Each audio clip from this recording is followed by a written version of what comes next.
നമസ്കാരം. ആനന്ദ് ഇന്റർനാഷണൽ ന്യൂസിലേക്ക് സ്വാഗതം. പ്രധാന വാർത്തകൾ.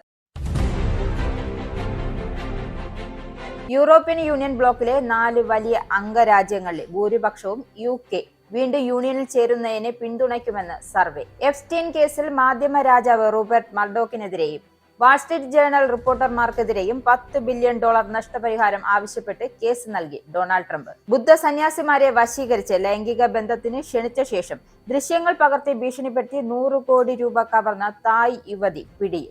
ബോസ്റ്റണിലെ കോൾഡ് പ്ലേ സംഗീത പരിപാടിക്കിടെ ക്യാമറയിൽ പതിഞ്ഞ ആസ്ട്രോണമർ കമ്പനിയുടെ സിഇഒയും ചീഫ് ഹ്യൂമൻ റിസോഴ്സ് ഓഫീസറുമായുള്ള ചുംബന ദൃശ്യ വിവാദം. ഔപചാരിക അന്വേഷണം ആരംഭിച്ച് ഡയറക്ടർ ബോർഡ്. കുറ്റകൃത്യ കവർച്ച സിൻഡിക്കേറ്റുകളുടെ അതിപ്രസരം ഈ വർഷം 2ാമത്തെ അടിയന്തരാവസ്ഥ പ്രഖ്യാപിച്ച ഗതികേടിൽ Trinidad and Tobago. Union pledge ദിനത്തിൽ അജ്മാന്റെ ആദരവായി അഹമ്മദ് അൽ ഇത്തിഹാദ് എന്ന പേരിൽ പുതിയൊരു തെരുവ് തുറന്നു. നിയമസഭാ തെരഞ്ഞെടുപ്പ് നടക്കാനിരിക്കെ ബീഹാറിൽ തുടർച്ചയായി 7200 കോടിയിലധികം രൂപയുടെ വികസന പദ്ധതികൾക്ക് തുടക്കമിട്ടു. പ്രധാനമന്ത്രി നരേന്ദ്രമോദി ബംഗാളിൽ 5400 കോടി രൂപയുടെ പദ്ധതികൾക്ക് തുടക്കമിട്ടു. വാർത്തകൾ വിശദമായി. യൂറോപ്യൻ യൂണിയൻ ബ്ലോക്കിലെ 4 വലിയ അംഗരാജ്യങ്ങളിലെ ഭൂരിപക്ഷവും UK വീണ്ടും യൂണിയനിൽ ചേരുന്നതിനെ പിന്തുണയ്ക്കുമെന്ന് സർവേ വ്യക്തമാക്കുന്നു.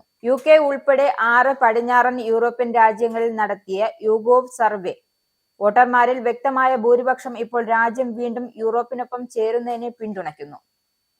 യൂറോ ട്രാക്ക് നടത്തിയ സർവേയിൽ 4 വലിയ യൂറോപ്യൻ യൂണിയൻ രാജ്യങ്ങളായ ഫ്രാൻസ്, ജർമ്മനി, ഇറ്റലി, സ്പെയിൻ എന്നിവിടങ്ങളിൽ നിന്നുള്ള കുറഞ്ഞത് പകുതി ആളുകളെങ്കിലും UK വീണ്ടും ബ്ലോക്കിലെ അംഗമാകുന്നതിൽ പിന്തുണച്ചതായി കണ്ടെത്തി. ഇറ്റലിയിൽ 51%, ഫ്രാൻസിൽ 53%, സ്പെയിനിൽ 60%, ജർമ്മനിയിൽ 63% എന്നിങ്ങനെയാണ് പിന്തുണ. 58 മുതൽ 62% പേർ അത് എല്ലാ പ്രധാന യൂറോപ്യൻ യൂണിയൻ നയമേഖലകളുടെയും ഭാഗമാകണമെന്ന് അഭിപ്രായപ്പെട്ടു. എപ്സ്റ്റീൻ കേസിൽ മാധ്യമ രാജാവ് റൂപ്പർട്ട് മർഡോക്കിനെതിരെയും വാൾസ്ട്രീറ്റ് ജേർണൽ റിപ്പോർട്ടർമാർക്കെതിരെയും കേസ് നൽകി ഡൊണാൾഡ് ട്രംപ്. ലൈംഗിക കുറ്റവാളിയായ ജെഫ്രി എപ്സ്റ്റീന് ഒരു അശ്ലീല കത്തും നഗ്നയായ സ്ത്രീയുടെ രേഖാചിത്രവും അയച്ചുവെന്ന ആരോപണത്തിൽ ട്രംപ് റൂപ്പർട്ട് മർഡോക്കിനും 2 വാൾസ്ട്രീറ്റ് ജേർണൽ പത്ര റിപ്പോർട്ടർമാർക്കെതിരെയും അപകീർത്തിപ്പെടുത്തലിനും അപവാദത്തിനും കോടതിയിൽ കേസ് നൽകി. 2003 ട്രംപ് എപ്സ്റ്റീൻ അയച്ചതായി ആരോപിക്കപ്പെടുന്ന 50ാം ജന്മദിന ആശംസയിൽ ലൈംഗിക സൂചന നൽകുന്ന ഒരു ചിത്രവും അവർ പങ്കിട്ട രഹസ്യങ്ങളെക്കുറിച്ചുള്ള പരാമർശവും ഉൾപ്പെട്ടതായി ജേർണൽ റിപ്പോർട്ട് ചെയ്തതിന് തൊട്ടു പിന്നാലെയാണ് ട്രംപിന്റെ നടപടി. $10 ബില്യൺ നഷ്ടപരിഹാരം ആവശ്യപ്പെട്ടാണ് വെള്ളിയാഴ്ച മിയാമിയിലെ ഫ്ലോറിഡയിലെ തെക്കൻ ജില്ലയായ ഫെഡറൽ കോടതിയിൽ കേസ് ഫയൽ ചെയ്തത്. സ്ത്രീ വിഷയങ്ങളിൽ ട്രംപിന്റെ പേര് ആദ്യമായിട്ടല്ല ഉയർന്നു കേൾക്കുന്നത്. ഒരു അമേരിക്കൻ പ്രസിഡന്റിന്റെ പദവിക്ക് യോജിക്കാത്ത തരത്തിൽ പലപ്പോഴും ഇത്തരം പല കഥകളുടെയും ഭാഗമായിട്ടുള്ള ആളാണ് ട്രംപ്. എന്നാൽ ചെയ്തു കൂട്ടിയ തെറ്റുകളൊക്കെ അധികാരത്തിന്റെ മുദ്ര വെച്ച് മാറ്റാൻ ഇറങ്ങി പുറപ്പെട്ടിരിക്കുന്ന ട്രംപിനെ സംബന്ധിച്ച് ലോകരാഷ്ട്രങ്ങളുടെ സമാധാനം മുഴുവൻ തീരുവ കൂടുതൽ ചുമത്തി കളയുക മാത്രമല്ല, ട്രംപിനെതിരെ ശബ്ദിക്കുന്ന മുഴുവൻ വഴികളും വാതിലുകളും കൊട്ടിയടയ്ക്കുക എന്നത് കൂടിയാണ് ലക്ഷ്യം. വാർത്തകൾ വസ്തുനിഷ്ഠമായി പൊതുജനങ്ങളുടെ മുന്നിലേക്ക് എത്തിക്കാനുള്ള വാർത്താ മാധ്യമങ്ങളുടെ അവകാശം കൂടി തന്റെ കൈപ്പിടിയിൽ വെച്ച് കഴുത്ത് ഞെരിച്ചില്ലാതാക്കാൻ ഒരുങ്ങുകയാണ് ട്രംപ്. ട്രംപിനെതിരെ തുടരെ യാതൊരു ശബ്ദവും ഉയർന്നു കേൾക്കാൻ പാടില്ല. ട്രംപിന്റെ തോന്നിവാസങ്ങൾ ആരും വിളിച്ചു പറയാൻ പാടില്ല. ട്രംപ് പിടിക്കുന്ന മുയലിന് 3 കൊമ്പുണ്ടാകും. ആ കൊമ്പ് മുറിക്കാനും എണ്ണാനും ആര് വന്നാലും, രാജാവ് നഗ്നനാണെന്ന് ആര് വിളിച്ചു പറഞ്ഞാലും ട്രംപ് നാവരിഞ്ഞു മാറ്റും. ട്രംപിന് ആരെപ്പറ്റിയും എന്തും വിളിച്ചു പറയാം. പറയുന്നത് വസ്തുതാവിരുദ്ധമായ കാര്യമാണെങ്കിലും ട്രംപ് തിരുത്തി പറയാനോ മാപ്പ് പറയാനോ തയ്യാറായില്ല. ഇപ്പോൾ US ജയിലിൽ ദുരൂഹ സാഹചര്യത്തിൽ മരിച്ച കുപ്രസിദ്ധ ലൈംഗിക കുറ്റവാളി ജെഫ്രി എപ്സ്റ്റീന് US പ്രസിഡന്റ് ഡൊണാൾഡ് ട്രംപ് 2003 അശ്ലീല ഉള്ളടക്കമുള്ള കത്തയച്ചെന്ന വിവാദം പ്രചരിക്കവേ വാർത്ത പുറത്തുവിട്ട വാൾസ്ട്രീറ്റ് ജേർണലിനെതിരെ മാനനഷ്ട കേസ് നൽകിയിരിക്കുകയാണ് ട്രംപ്. US മാധ്യമത്തിനെതിരെ $10 ബില്യൺ അഥവാ ഇന്ത്യൻ രൂപ 1000 കോടി നഷ്ടപരിഹാരമായി ആവശ്യപ്പെട്ടാണ് കേസ് ഫയൽ ചെയ്തിരിക്കുന്നത്. റൂപ്പർട്ട് മർഡോക്ക്, 2 വാൾസ്ട്രീറ്റ് ജേർണൽ റിപ്പോർട്ടർമാർ എന്നിവർക്കെതിരെയാണ് ട്രംപ് ഫ്ലോറിഡയിലെ സദേൺ ഡിസ്ട്രിക്റ്റിലെ ഫെഡറൽ കോടതിയിൽ കേസ് ഫയൽ ചെയ്തത്. ബോസ്റ്റണിലെ കോൾഡ് പ്ലേ സംഗീത പരിപാടിയിൽ ക്യാമറയിൽ പതിഞ്ഞ ആസ്ട്രോണമർ കമ്പനിയുടെ സിഇഒയും ചീഫ് ഹ്യൂമൻ റിസോഴ്സ് ഓഫീസറുമായുള്ള ചുംബന ദൃശ്യങ്ങൾ വിവാദമായ പശ്ചാത്തലത്തിൽ ഡയറക്ടർ ബോർഡ് ഒരു ഔപചാരിക അന്വേഷണം ആരംഭിച്ചു. സ്റ്റാർട്ടപ്പ് ആസ്ട്രോണോമറിന്റെ തലവനായ ബൈറൻ, കമ്പനിയിൽ HR മേധാവിയായ കാബോട്ട് എന്നിവരാണ് പരസ്യമായി അടുത്ത് ഇടപഴകിയ ദൃശ്യങ്ങൾ വലിയ സ്ക്രീനിൽ പ്രത്യക്ഷപ്പെട്ടത് വിവാദമായത്. ഇരുവരും അവധിയിൽ പ്രവേശിപ്പിച്ചതായും കമ്പനി വാർത്താക്കുറിപ്പിറക്കി. ബുദ്ധ സന്യാസിമാരെ വശീകരിച്ച് ലൈംഗിക ബന്ധത്തിന് ക്ഷണിച്ച ശേഷം ദൃശ്യങ്ങൾ പകർത്തി ഭീഷണിപ്പെടുത്തി 100 കോടി രൂപ കവർന്ന യുവതി പിടിയിൽ. 80,000 നഗ്ന ചിത്രങ്ങളും വീഡിയോകളും കാണിച്ചാണ് ബിലാവൻ എംസാവത്ത് എന്ന തായ് വനിത സന്യാസിമാരിൽ നിന്നും ബ്ലാക്ക്മെയിൽ ചെയ്ത് വാങ്ങിയത്. എംസാവത്തിന്റെ ബാങ്ക് അക്കൗണ്ടുകളിലേക്ക് കഴിഞ്ഞ 3 വർഷത്തിനിടെ ഏകദേശം 102 കോടി രൂപയാണ് ഭീഷണിപ്പെടുത്തി സമ്പാദിച്ചതെന്ന് അന്താരാഷ്ട്ര മാധ്യമങ്ങൾ റിപ്പോർട്ട് ചെയ്യുന്നു. ലോകത്ത് ഒരുപക്ഷെ ഏറ്റവും കൂടുതൽ ബഹുമാനിക്കപ്പെടുന്ന വിഭാഗം ബുദ്ധ സന്യാസിമാർ കൂടിയാണ്. പക്ഷേ അവരിലും പതിരുകളുണ്ടെന്ന് ഇപ്പോഴത്തെ ചില കഥകൾ വ്യക്തമാക്കുന്നു.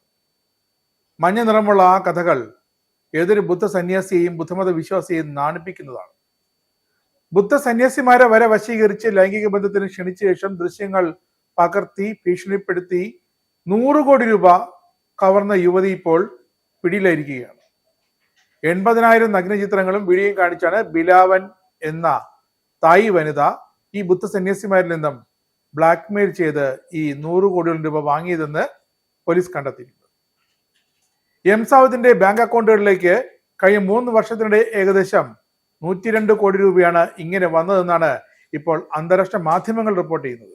ബിലാവൻ എംസാവത്ത് എന്ന യുവതിക്ക് 9 ബുദ്ധ സന്യാസിമാരുമായി ലൈംഗിക ബന്ധം ഉണ്ടായിരുന്നെന്നാണ് പോലീസ് വ്യക്തമാക്കുന്നത്. സംഭവത്തെ തുടർന്ന് 9 ബുദ്ധ മഠാധിപതികളെയും മുതിർന്ന സന്യാസിമാരെയും സന്യാസത്തിൽ നിന്ന് തന്നെ പുറത്താക്കിയെന്നാണ് റോയൽ തായ് പോലീസ് സെൻട്രൽ ഇൻവെസ്റ്റിഗേഷൻ ബ്യൂറോ അറിയിച്ചത്. തായ്ലൻഡിൽ നടുക്കിയിരിക്കുകയാണ് ഈ സംഭവം. ബാങ്കോക്കിന് വടക്കുള്ള നോന്തപുരിയിലുള്ള ഒരു ആഡംബര വീട്ടിൽ നിന്നാണ് യുവതിയെ തായ് പോലീസ് അറസ്റ്റ് ചെയ്യുന്നത്. യുവതിയുടെ ഫോണിൽ നിന്നും സന്യാസിമാർ ഉൾപ്പെട്ട സന്ദേശങ്ങളും വീഡിയോകളും അന്വേഷണ ഉദ്യോഗസ്ഥർ കണ്ടെത്തിയിരുന്നു. ബ്ലാക്ക്മെയിൽ പണം ഉപയോഗിച്ച് യുവതി ഓൺലൈൻ ചൂതാട്ടത്തിനായി വൻതോതിൽ നിക്ഷേപം നടത്തിയിരുന്ന എന്ന് പോലീസ് കണ്ടെത്തി. സിറിയയിലെ ഇസ്രായേലിന്റെ കടന്നുകയറ്റത്തെ അതിരൂക്ഷമായി വിമർശിച്ച് സൗദി അറേബ്യ. സിറിയയുമായി സൗദി യോജിച്ചു നീങ്ങുമെന്ന സൗദി കിരീടാവകാശി മുഹമ്മദ് ബിൻ സൽമാന്റെ മുന്നറിയിപ്പ് ഇസ്രയേലിനും അമേരിക്കയ്ക്കും കൂടിയാണ്. ഗസയിലെ ഏക കത്തോലിക്ക ചർച്ച് ബോംബിട്ട് തകർത്തതിൽ ഇസ്രായേൽ പ്രധാനമന്ത്രി ബെഞ്ചമിൻ നെതന്യാഹു പോൾ ലിയോ മാർപ്പാപ്പയെ ഫോണിൽ വിളിച്ച് മാപ്പ് പറഞ്ഞതായി വത്തിക്കാൻ വെളിപ്പെടുത്തി. ഇറാനിൽ നിന്നും കനത്ത അടികിട്ടിയ ഇസ്രായേൽ ഇറാനെ വിട്ടിട്ടിപ്പോൾ സിറിയക്കരെ പിടിച്ചിരിക്കുകയാണ്. ഇസ്രായേലിന്റെ സിറിയയിലെ കടന്നുകയറ്റത്തെ സൗദി അറേബ്യ ഇപ്പോൾ രൂക്ഷമായി വിമർശിക്കുകയും ചെയ്തിരിക്കുന്നു. എന്തായാലും ഇസ്രായേൽ കണക്കിന് ചോദിച്ചു വാങ്ങുന്നുണ്ട് ലോകരാഷ്ട്രങ്ങളിൽ നിന്നും. ഇപ്പോഴാ സൗദി അറേബ്യ വളരെ ശക്തമായി പറഞ്ഞിരിക്കുന്നു, സിറിയയെ തൊട്ട് കളിക്കരുത്. സിറിയയുമായി ഇങ്ങനെ വന്നാൽ സൗദി യോജിച്ച് മുന്നോട്ട് പോകേണ്ടി വരുമെന്നാണ് സൗദി കിരീടാവകാശി മുഹമ്മദ് ബിൻ സൽമാന്റെ മുന്നറിയിപ്പ്. ഇസ്രായേലിനും അമേരിക്കയ്ക്കും കൂടിയാണ് മുഹമ്മദ് ബിൻ സൽമാൻ ഈ മുന്നറിയിപ്പ് നൽകിയിരിക്കുന്നത്. അതിനിടെ ഇസ്രായേൽ പ്രധാനമന്ത്രി ബെഞ്ചമിൻ നെതന്യാഹുവിന്റെ മറ്റൊരു രഹസ്യ കുമ്പസാരം കൂടി ഇപ്പോൾ പുറത്തു വന്നിരിക്കുന്നു. അത് ആ രാജ്യത്തിന്റെ ഒരു പ്രസ്താവനയായാണ്, ഒരു ഖേദപ്രകടനമായാണ് വന്നിരിക്കുന്നത്. Israel deeply regrets a deadly strike on Gaza's only Catholic church which killed 3 people. ആ ഒരൊറ്റ വാചകത്തിലാണ് ആ കുമ്പസാരം ഒതുങ്ങിയെങ്കിലും അതിന്റെ അർത്ഥം വ്യാപ്തി വളരെ വലുതാണ്. അതെ, ഗസയിലെ ഏക കത്തോലിക്ക ചർച്ച് ബോംബിട്ട് തകർത്തതിൽ ഇസ്രായേൽ പ്രധാനമന്ത്രി ബെഞ്ചമിൻ നെതന്യാഹു നേരിട്ട് പോൾ ലിയോ മാർപ്പാപ്പയെ വിളിച്ച് കുമ്പസരിച്ചിരിക്കുന്നു, ഖേദം പ്രകടിപ്പിച്ചിരിക്കുന്നു. വത്തിക്കാനാണ് ഈ വിവരം പുറത്തുവിട്ടിരിക്കുന്നത്. ഫോൺ സംഭാഷണത്തിൽ പോപ്പ് തിരികെ ആവശ്യപ്പെട്ടത് ഗസയിൽ വെടിനിർത്തൽ വേണമെന്നാണ്. വീണ്ടും ആവർത്തിച്ച് ആവശ്യപ്പെട്ടു. ആരാധനാലയങ്ങളും മതവിശ്വാസികളുടെ കേന്ദ്രങ്ങളും സംരക്ഷിക്കണമെന്നും പലസ്തീനിലെയും ഇസ്രായേലിലെയും എല്ലാ മനുഷ്യരെയും സംരക്ഷിക്കാനും പോപ്പ് നെതന്യാഹുവിനോട് ആഹ്വാനം ചെയ്തതായാണ് വത്തിക്കാന്റെ പ്രസ്താവന. പക്ഷേ അതിന് മാത്രം കൃത്യമായി മറുപടി നൽകാൻ നെതന്യാഹുവിനായില്ല. പക്ഷെ ഒന്നുറപ്പ്, ഇനി ഗസയിലെ ഒരു കത്തോലിക്ക പള്ളികളിലും ഇസ്രായേലിന്റെ ബോംബുകൾ ആക്രമണം നടത്തില്ല. കാരണം അവിടെ ഉണ്ടായിരുന്ന ഒരേ ഒരു പള്ളി അത് ഇസ്രായേൽ തച്ചുടച്ചു കഴിഞ്ഞു. എന്തായാലും നെതന്യാഹു ഒന്ന് കുമ്പസരിക്കാൻ തോന്നിയല്ലോ. ഡൊണാൾഡ് ട്രംപിനെ പോലെ വീണ്ടും ഹുങ്കുകാട്ടി തിരിഞ്ഞു പോകാൻ നെതന്യാഹു നിന്നില്ല എന്നിടത്താണ് ഒരു സമാധാനത്തിന്റെ വെള്ളക്കൊടി നാം കാണുന്നത്. പക്ഷേ നെതന്യാഹുവിന്റെ മനസ്സിൽ മറ്റൊന്നാണ്. ഉണ്ടായിരുന്ന ഏക കത്തോലിക്ക പള്ളി ഇസ്രായേലി സൈനികർ തകർത്ത് തരിപ്പണമാക്കി. ഇനി വത്തിക്കാൻ ഇതിനെപ്പറ്റി മിണ്ടില്ലല്ലോ എന്നാണ് ഇപ്പോൾ നെതന്യാഹുവിന്റെ ഒരു ഇത്. അപ്പോഴാണ് സിറിയയിൽ ഇനി ബോംബിടരുത്, സിറിയയെ തൊട്ട് കളിക്കരുതെന്ന് സൗദി അറേബ്യയിലെ കിരീടാവകാശി മുഹമ്മദ് ബിൻ സൽമാൻ രാജകുമാരൻ നെതന്യാഹുവിനോട് മുന്നറിയിപ്പ് നൽകിയിരിക്കുന്നത്. സിറിയയുടെ പരമാധികാരം ലോകം അംഗീകരിച്ചാണെന്നും അതിൽ ഇസ്രയേൽ ഇടപെടരുത് എന്നുമാണ് സൗദി രാജകുമാരൻ വ്യക്തമാക്കിയിരിക്കുന്നത്. സിറിയൻ പ്രസിഡന്റ് അഹമ്മദ് അൽ ഷറായുമായി ഫോണിൽ നേരിട്ട് സംസാരിച്ചാണ് സൗദി കിരീടാവകാശി സൗദിയുടെ ഉറച്ച പിന്തുണ അറിയിച്ചത്. ഇതോടെ സിറിയ ഒന്നയഞ്ഞു. ഇസ്രയേൽ ഇനി സിറിയെ തൊടാൻ മടിക്കും.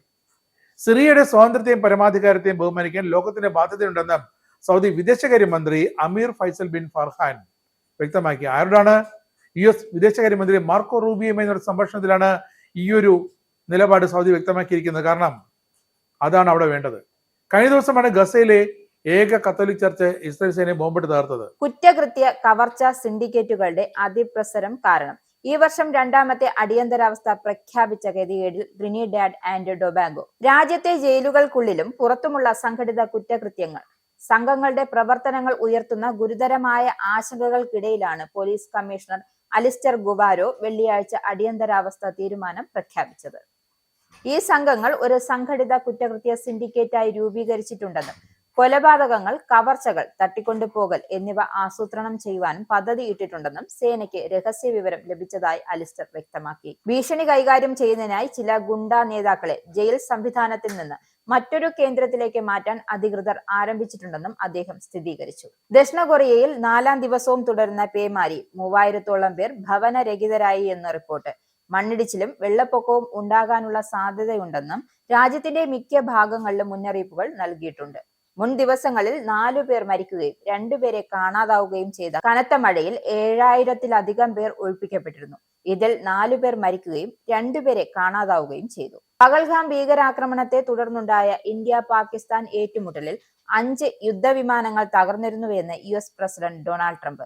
ഏത് രാജ്യത്തിന്റെ വിമാനങ്ങളാണ് തകർന്നതെന്ന് വ്യക്തമാക്കാതെയാണ് ട്രംപിന്റെ റിപ്പബ്ലിക് US പ്രതിനിധികളുമായുള്ള അത്താഴ വിരുന്നിനിടെയുള്ള പ്രസ്താവന. 2 ആണവ ശക്തികൾ തമ്മിൽ നടക്കേണ്ടിയിരുന്ന യുദ്ധം ഒഴിവാക്കിയത് താനാണ് എന്ന് അവകാശം ഉന്നയിക്കുന്നതിനിടെയാണ് സംഘർഷത്തിൽ 5 വിമാനങ്ങൾ തകർന്നിരുന്നു എന്ന് US പ്രസിഡന്റിന്റെ പ്രസ്താവന. യുദ്ധത്തിൽ ഇന്ത്യയുടെ 3 വിമാനങ്ങൾ തകർത്തതായി പാകിസ്ഥാൻ അവകാശപ്പെട്ടിരുന്നു. ഇന്ത്യയുടെ 1-ൽ കൂടുതൽ വിമാനങ്ങൾ തകർന്നിട്ടില്ല എന്നാണ് ഇന്ത്യൻ സൈനിക വൃത്തങ്ങൾ ഇതേക്കുറിച്ച് പ്രതികരിച്ചത്. ഇനി ആനന്ദ ട്രാവൽ UK പൗണ്ട് ഇന്നത്തെ മൂല്യം. ഒരു പൗണ്ട് 115.47 ഇന്ത്യൻ രൂപ. ഒരു US ഡോളർ 86.14 ഇന്ത്യൻ രൂപ. ഒരു യൂറോ 100.14 ഇന്ത്യൻ രൂപ. ഒരു പൗണ്ട് 1.34 US ഡോളർ. ഇനിയൊരു ഇടവേള. Book your Indigo flight tickets easily and safely with Anand Travel. Call UK number 020-8548-4897. Indian cell number 918921120509. Or please mail to info@anandtravel.com. Have a happy journey.